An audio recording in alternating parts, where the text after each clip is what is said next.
Hello, Michelle. This will be some final feedback for you, video feedback, and I'll be using week six's rubric for the milestone 2. It's the same rubric for the final. It just has the addition on the final of exemplary categories in the criteria. Great job. I like how everything is coming together and how you have fleshed out your child pages. Michelle, before I get too much farther, I wanted to acknowledge your very thorough submission for week 6. And I see that you've done ample browser testing, not only for computer platforms such as Macintosh or Windows, but also you have done browser testing for mobile devices. And that's great. So here I see that you've tested it for Android as well as Apple devices. It's always good. It looks well on the small screen. Was it exciting when you saw that? And I see you have done ample browser testing in both Windows and Apple computers. So great job on that. Very thorough, very copious. Did you use browser shots? It's difficult sometimes to use browser shots. There are other browser testers out there, as you discovered. And then lastly, too, before I get too far into the details of your website design, I see that you have revised your wireframes. This is sort of a hybrid wireframe visual sitemap / asset list, because I see you have designated assets or content for each of the pages. That's good. Know that and that you understand the sort of the variable nature of web page design, how there are no fixed dimensions. So it's good to be very general. On the other hand, too, it might be good or benefit to you to make a thorough, detailed sketch using some of the corporate assets, such as a typeface, a static sketch, that is, images and content from your website. So, Michelle, here we are. I'm viewing this in Chrome on a Macintosh, and I think I'm viewing it at 100%. But just so you know, yeah, it's 100%. There's some scrolling involved. But before I get bogged down in details again, I wanted to, again, commend you. You've got a functioning navigation. You've got child pages. This rollover is working for about... be nice if you could implement it on the other links. And you have fleshed out child pages, haven't you? Oh, I see. Does this indicate what page you're current in, the rollover? Nice how it goes to italic, too. Keep trying to implement the corporate typeface. This sans serif is nice and friendly, but I think if you were able to use the corporate typeface, it would give it more character. I see, too, that you've applied some styling to the type. Make sure that your corporate palette is consistent. This, to my eye, looks a little bit more orange than the corporate red. But, good job. I like the drop shadow, too. I see that you have a logo that floats well over a solid as well as a photograph. That suggests to me that you're using a transparent file format, or a file format that supports transparency. And I see that you've got fleshed out child pages. That's really nice. This, you could put the sitemap and social media on a footer. That brings me to your navigation and scrolling. When I scroll up or down, I lose the navigation.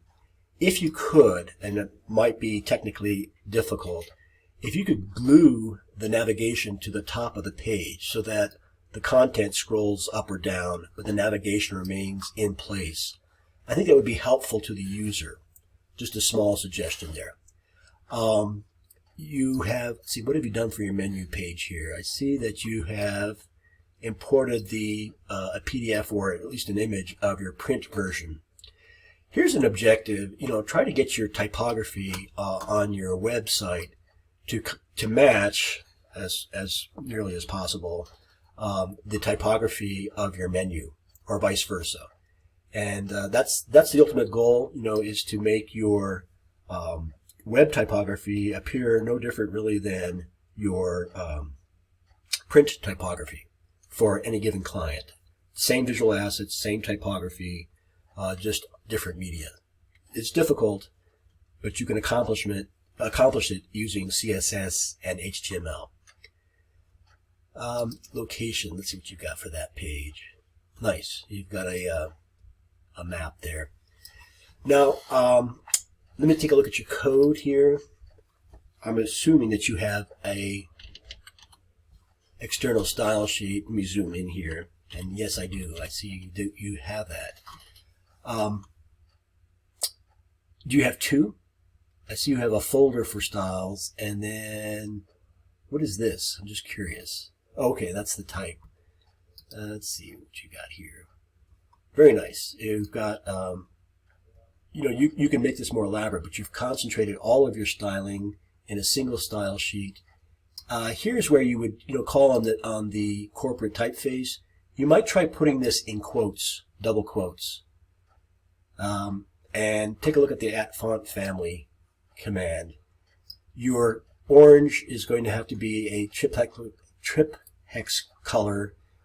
Make sure that you use the color designated in the corporate style assets from the beginning of the semester. Go back to the code here. I see that you have here's host code, so we can ignore this, right? This is the code that GeoCities places dynamically on your page.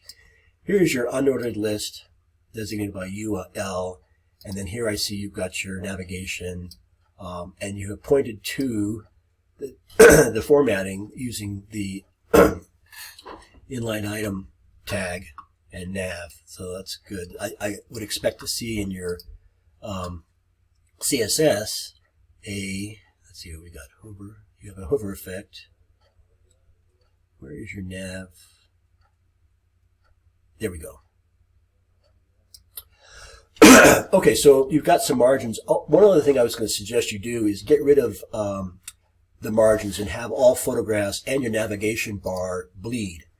So what I mean by that is, maybe get rid of that 10% on your nav so that the navigation bar butts up to the top and left end of the page. And I've got it kind of large here because that way it won't create these little thin strips.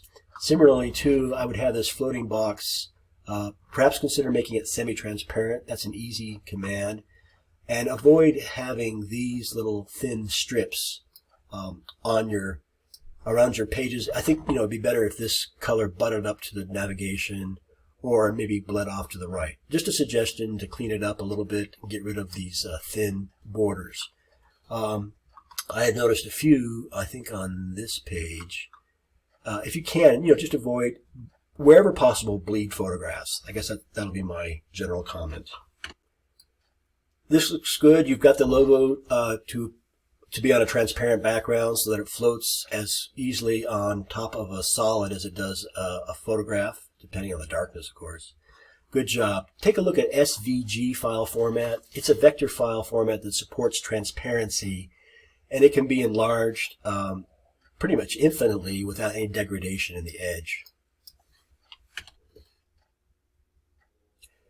Michelle, your file naming is sound. I see that you kept the lowercase convention. That's great. Now, you had a footer here, or the beginnings of a footer. Let's see, on some pages. Let me get there. Here we go. It might be better if you could get the footer to stick to the bottom of the page, much as I hope you can get the navigation to stick to the top of the page. And that would be a good place to put the sitemap. But I'm glad that you're considering it. Michelle, have you thought about how to organize your files so you're not overwriting them? Michelle, my last comment is, have somebody read your copy. Oftentimes we make, as designers, we're not English majors, right? Or at least most of us aren't. Have somebody take a look at your copy for errors before you present or put this in your portfolio.